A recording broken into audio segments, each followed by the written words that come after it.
Hello everyone, welcome you all in today's class. The topic of today's class is bills of exchange. So today we are going to study the meaning of bills receivable, bills payable, draw, drawee, pay, different parties in the business, promissory note, journal entries. So I welcome you all in the Bansal Tax and Commerce classes. Let us start the topic of the day. As you all know that sales is of two type, one is cash sale, one is credit sales. तो आप जानते हैं जब हम cash cell करते हैं तो इसका क्या मतलब होता है, यानी बिजनेसमैन ने कस्टमर को गुड्स सेल कर दी हैं, बेच दी हैं और बदले में कैश ले लिया है। लेकिन दूसरी टाइप हमारी क्रेडिट सेल्स कहलाती है, यानी जब हम कस्टमर को गुड्स बेच तो रहे हैं लेकिन हमें वहां पर कैश एकदम ना मिलकर बाद में मिलता है, यानी हम उधार में बेच रहे होते हैं, उसे कहते हैं क्रेडिट सेल्स। तो जब हम क्रेडिट में सेल करते हैं, जिस व्यक्ति को वो गुड्स हमने बेच दी हैं उसे कहते हैं हम डेटर्स। तो आइए देखते हैं क्रेडिट सेल्स का बिल्स ऑफ एक्सचेंज से कैसे रिलेशन हो सकता है। जब हमने गुड्स सेल की क्रेडिट में, तो जिस व्यक्ति को गुड्स उधार में बेचा उनको हम कहते हैं डेटर्स। तो डेटर्स क्या करेगा, एक पर्टिकुलर टाइम के बाद जैसा इंडस्ट्री में ट्रेंड है, जैसा सेटलमेंट हुआ है, उस टाइम पीरियड के अंदर वो उसकी पेमेंट कर देगा। लेकिन कई बार क्या होता है कि मान लीजिए एक फर्म ने कस्टमर को 5 लाख रुपए की गुड्स उधार में बेच दी, क्रेडिट सेल कर दिया है।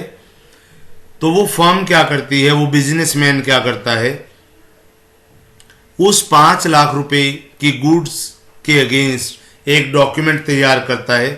उसके ऊपर लिखता है कि आप एक स्पेसिफिक डेट को, यानी मान लीजिए 3 महीने के बाद, कि आप 3 महीने के बाद मुझे 5 लाख रुपए देंगे जिसके अगेंस्ट गुड्स आप रिसीव कर चुके हैं। और वो सामने वाला कस्टमर, वो व्यक्ति उस डॉक्यूमेंट को साइन करके एक्सेप्टेंस देकर रिटर्न कर देता है। जब वो रिटर्न करता है तो वो डॉक्यूमेंट कहलाता है बिल्स रिसीवेबल, जिसे हम बीआर भी कहते हैं। और उस स्पेसिफिक टाइम के बाद, यानी जैसे हमने एग्जाम्पल में 3 महीने की बात की, वो बीआर कन्वर्ट होकर हमारे कैश इंक्रीज हो जाता है। पहले हमारे डेटर्स डिक्रीज हुए, बिल्स रिसीवेबल इंक्रीज हुए, और अब बिल्स रिसीवेबल डिक्रीज होकर उतना ही कैश इंक्रीज हो गया। तो आइए समझते हैं bills of exchange. Bills of exchange एक ऐसे इंस्ट्रूमेंट हैं जो हमारे क्रेडिट फैसिलिटी को प्रमोट करते हैं, और इंडिया में इसको हुंडीज के नाम से जाना जाता है। ये इंस्ट्रूमेंट इंडिया के अंदर इंडियन नेगोशिएबल इंस्ट्रूमेंट एक्ट 1881 के अंडर गवर्न किए जाते हैं। तो हम समझते हैं कि बिल्स ऑफ एक्सचेंज के अंदर क्या क्या चीज़ें ज़रूरी हैं, वो देखते हैं। सबसे पहली बात, बिल्स ऑफ एक्सचेंज हमेशा राइटिंग में होना चाहिए। दूसरी बात, उसके अंदर एक अनकंडीशनल ऑर्डर होता है, यानी उसके अंदर ये लिखा होता है कि आपको वो 5 लाख रुपए जो हमने एग्जाम्पल के अंदर वैल्यू एज्यूम की थी, कि आपको वो 5 लाख रुपए उस बिजनेसमैन को या जिसको वो ऑर्डर करेगा उसको वो पैसा देना है। यानी इसमें कोई ऐसी कंडीशन नहीं बताई कि आप अगर ऐसा काम करेंगे तो आपको तब पैसा मिलेगा, नहीं। आप उसी पर्टिकुलर डेट पर उस बिजनेसमैन की, उस फर्म की, उस सेलर की पेमेंट कर देंगे, और वहां पर पेमेंट का अमाउंट भी डेफिनेट होगा, फिक्स होगा। और जिस व्यक्ति ने उस बिल को ड्रॉ किया है, उसको बनाया है, उस डॉक्यूमेंट को लिखा है, वो उसको साइन करके देगा, और उस व्यक्ति को हम ड्रॉअर कहते हैं। जो सामने वाला व्यक्ति, कस्टमर, डेटर, उस पे अपनी एक्सेप्टेंस दे रहा है, स्वीकार कर रहा है, उसे हम एक्सेप्टर कहते हैं, यानी ड्रॉई कहते हैं। इसके बाद हम बात कर रहे हैं कि वो कौन कौन सी डिफरेंट पार्टीज हैं जो बिल्स ऑफ एक्सचेंज के अंदर आपके सामने आएंगी। पहली पार्टी होती है ड्रॉर। ड्रॉर कौन है? अभी मैंने आपको बताया कि ये वो फर्म है, ये वो बिजनेसमैन है, ये वो सेलर है जिसने गुड्स उधार में बेची हैं। तो जिस कस्टमर को बेचा गया है उस कस्टमर के लिए ये सेलर क्रेडिटर कहलाएगा और वो सेलर बिल को ड्रॉ करता है, लिखता है और साइन करके ड्रॉई को दे देता है। अब दूसरी पार्टी कौन है? ड्रॉई। ड्रॉई वो कस्टमर है, वो परचेजर है, वो डेटर है जिसने गुड्स को खरीदा और उसके अगेंस्ट वो बिल तैयार किया गया। जब वो कस्टमर उस डॉक्यूमेंट को एक्सेप्ट कर लेता है, साइन कर देता है और वापस करता है, तब वो बिल्स ऑफ एक्सचेंज कहलाता है। अदरवाइज उससे पहले वो ड्राफ्ट होता है। बिल्स ऑफ एक्सचेंज के अंदर ना वो बिल्स रिसीवेबल कहलाएगा ना बिल्स पेबल कहलाएगा। तो अब थर्ड पार्टी इसमें कौन हो सकती है? पेई। पेई वो व्यक्ति है जिसको पेमेंट की जाएगी। The person to whom the payment is to be made in future is called payee. और पेमेंट किसको की जा सकती है? ड्रॉर, जिसने बिल लिखा है, ड्रॉ किया है, या एंडोर्सी या कोई थर्ड पार्टी, मान लीजिए बैंक। अब ये एंडोर्समेंट क्या है और डिस्काउंट का यहाँ क्या मतलब है वो आपको नेक्स्ट क्लासेस में बताया जाएगा। अब बात आती है कि बिल्स ऑफ एक्सचेंज से रिजल्ट क्या निकलते हैं हमारे पास। सबसे पहली बात, हम जब बिल्स ऑफ एक्सचेंज इंस्ट्रूमेंट का इस्तेमाल करते हैं तो हमारी बिजनेस के अंदर क्रेडिट फैसिलिटी बूस्ट होती है, यानी ज़्यादातर गुड्स को फिर हम क्रेडिट में बेच पाते हैं और अपनी सेल को एनहांस कर पाते हैं। डिस्काउंटिंग फैसिलिटी मिलती है, यानी जो आपका बिल्स रिसीवेबल है उसको आप बैंक में ले जाकर दे सकते हैं और अगर आपको आज ही पैसा चाहिए तो बैंक आपको आज ही पैसा देगा अपने चार्जेस डिडक्ट करने के बाद, और उस पर्टिकुलर डेट पर जो डेट ऑफ मैच्योरिटी कहलाती है वो पैसा ड्रॉई बैंक को वापस कर देता है। नो मोर रिमाइंडर, यानी बार बार आपको याद कराने की ज़रूरत नहीं है। ये लीगल डॉक्यूमेंट आपके रिमाइंडर्स को बार बार करने से रोकता है। उसके बाद ये एक लीगल डॉक्यूमेंट है और एंडोर्समेंट इसके अंदर पॉसिबल है। एंडोर्समेंट का मतलब, मान लीजिए मैं सेलर हूँ, मैंने एक बिल्स रिसीवेबल लिया एक कस्टमर से, लेकिन जिनसे मैं गुड्स खरीदता हूँ, परचेज करता हूँ, उनको भी मुझे पेमेंट करना है, तो मैं उस बिल रिसीवेबल को उस सप्लायर को सेंड कर सकता हूँ, उसको फॉरवर्ड कर सकता हूँ, उसको दे सकता हूँ, ये बोलकर कि जब एक फिक्स टाइम के बाद ये फिक्स पेमेंट, डेफिनेट पेमेंट आएगी तो ये पेमेंट मुझे ना होकर आपको कर दी जाएगी। उसे एंडोर्समेंट कहते हैं। अब बात आती है कि जो ये बातें हमने की बिल ऑफ एक्सचेंज के बारे में, इसके बाद हमारे पास एक टर्म आती है प्रोमिसरी नोट।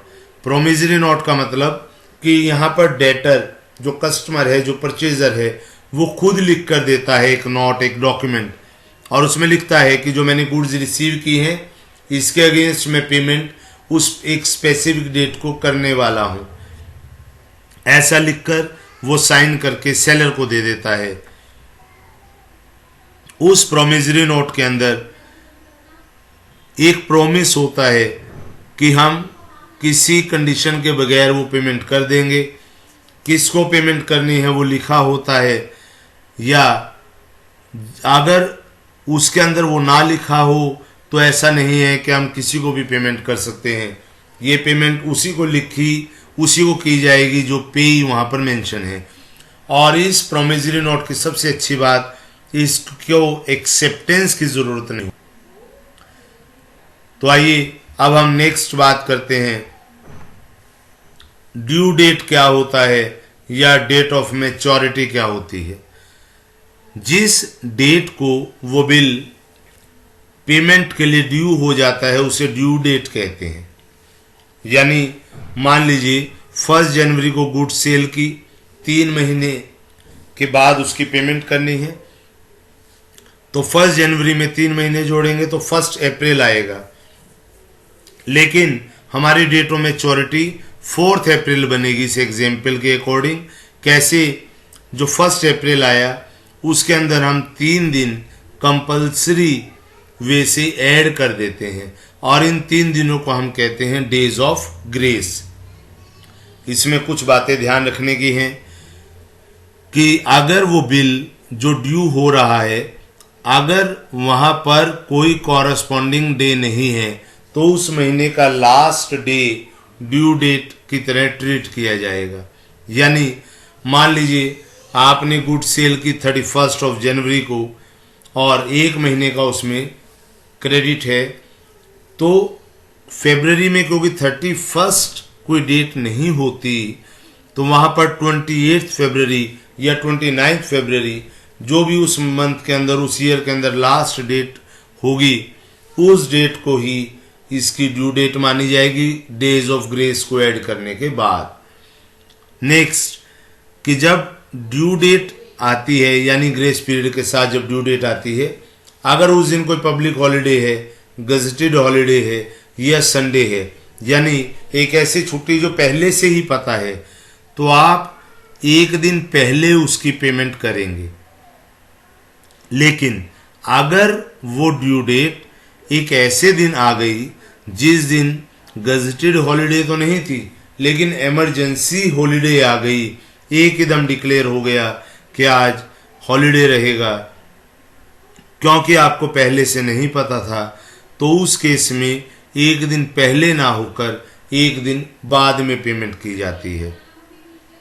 तो जो आपने बिल्स रिसीवेबल की बात की, ये बिल्स रिसीवेबल ड्रॉर के पॉइंट ऑफ व्यू से कहलाता है और ये फर्म के एसेट कहलाता है, और बिल्स पेबल ड्रॉई के यानी एक्सेप्टर के पॉइंट ऑफ व्यू से रिकॉर्ड किया जाता है और इसको लायबिलिटी कहते हैं। तो अब आगे ये एक एग्जाम्पल मैंने आपके सामने लिया है कि मान लीजिए 1 जुलाई 2019 को ए ने बी को गुड सेल की 50,000 की, उसी डेट में ए ने एक बिल ड्रॉ किया 50,000 का 3 मंथ्स के बाद पेमेंट होनी है, और बी ने उसी दिन उसको एक्सेप्ट करके ए को रिटर्न कर दिया। तो आइए देखते हैं कि इसमें जर्नल एंट्री क्या होगा। सबसे पहले मैं ड्रॉर की बुक यानी ए की बुक्स में जर्नल एंट्री देखता हूं। आप देख रहे हैं ये फॉर्मेट है date, particulars, ledger folio and amount. तो आप देख रहे हैं जुलाई 1 को एक एंट्री पास करेंगे जब हमने ए ने बी को गुड सेल की, B debit to sales account, यानी बी हमारा डेटर बन गया और क्योंकि हमने गुड सेल कर दी है, स्टॉक घट गया है, तो ये क्रेडिट हो जाएगा सेल्स और 50,000 से एंट्री पास हो गई नरेशन के साथ। अब उसी दिन ए ने एक बिल ड्रॉ किया और बी ने एक्सेप्ट कर लिया, एक्सेप्टेंस के बाद वो बिल रिसीवेबल कहलाता है। तो एंट्री पास की हमने bills receivable account debit to B. अगर आप देख रहे हैं तो बी जो हमारा डेटर था, जो पहली एंट्री में डेबिट हुआ यानी 50,000 से डेटर बढ़ गए थे, बिल्स रिसीवेबल में कन्वर्ट होने के बाद वो डेटर उतने ही अमाउंट से रिड्यूस हो गए हैं और पहली 2 एंट्री का रिजल्ट ये है कि हमारे पास बी अब कोई डेटर नहीं बचा, उसका बैलेंस हमें नील दिखाई दे रहा है। 3 महीने के बाद यानी 1 अगस्त, 1 सितंबर एंड 1 अक्टूबर, और इसमें 3 दिन ग्रेस जोड़ दूंगा तो October 4 due date, date of maturity बनेगी। उस डेट में पेमेंट आ गई है तो bank account debit to bills receivable account BR account. तो अब आप देख रहे हैं जैसा मैंने आपको पहले बताया था कि बिल्स रिसीवेबल यहाँ पर रिड्यूस हो गया है और मेरे पास बैंक अकाउंट बच गया है। तो अगर हम इसको देखें, मेरे पास एट द एंड रिजल्ट क्या आया, बी अब डेटर नहीं रहा, बिल्स रिसीवेबल एक बार डेबिट बैलेंस के साथ बढ़े फिर घट गए, तो अल्टीमेटली मेरे पास बैंक बैलेंस बचा और एंट्री क्या बच गई अगर मैं इसको और ब्रीफ देखता हूं, bank account debit to sales account, यही एंड रिजल्ट बचेगा मेरे पास। और अब ड्रॉई की बुक में यानी बी की बुक्स में देखते हैं हम क्या जर्नल एंट्री पास होंगी। तो ये देखिए डेट और फॉर्मेट सेम रहेगा। जब ए ने गुड्स बेच दी बी को तो बी ने परचेज किया है, तो बी अपनी बुक में एंट्री करेगा purchases account debit to A. A liability बन गई है, लेकिन जब एक्सेप्टेंस दे दिया है तो ये लायबिलिटी खत्म कर देंगे, डेबिट कर देंगे, a debit to bills payable account. अब बिल्स पेबल एक लायबिलिटी बन गई है, और जब इस लायबिलिटी को मैच्योर किया जाएगा, इस बिल के अगेंस्ट पेमेंट की जाएगी, तो हम एंट्री पास करेंगे bills payable account debit to bank account. और इस तरीके से ड्रॉर और ड्रॉई दोनों की बुक्स के अंदर हम जर्नल एंट्री पास कर सकते हैं। आज हमने इस वीडियो में, इस क्लास में जितने भी टॉपिक, जितने भी टर्मिनोलॉजीज को डिस्कस किया, उससे रिलेटेड एग्जाम्पल हमने देख लिया है। नेक्स्ट क्लास के अंदर मैं आपको और ज़्यादा टर्मिनोलॉजीज बताने वाला हूं और जर्नल एंट्रीज के बारे में भी बताऊंगा, और उसका इम्पैक्ट कैसे आएगा वो भी बताया जाएगा। Bansal tax and commerce classes की वीडियो देखने के लिए आप सभी का धन्यवाद, और आगे के अपडेट आपको मिलते रहेंगे।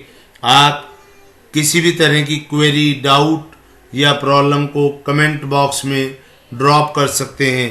तो जब तक हमारा नेक्स्ट वीडियो आता है तब तक आप इसकी प्रैक्टिस करें, और डाउट के लिए हमारे Bansal tax and commerce classes के कमेंट बॉक्स के अंदर कमेंट कर सकते हैं। Thank you so much.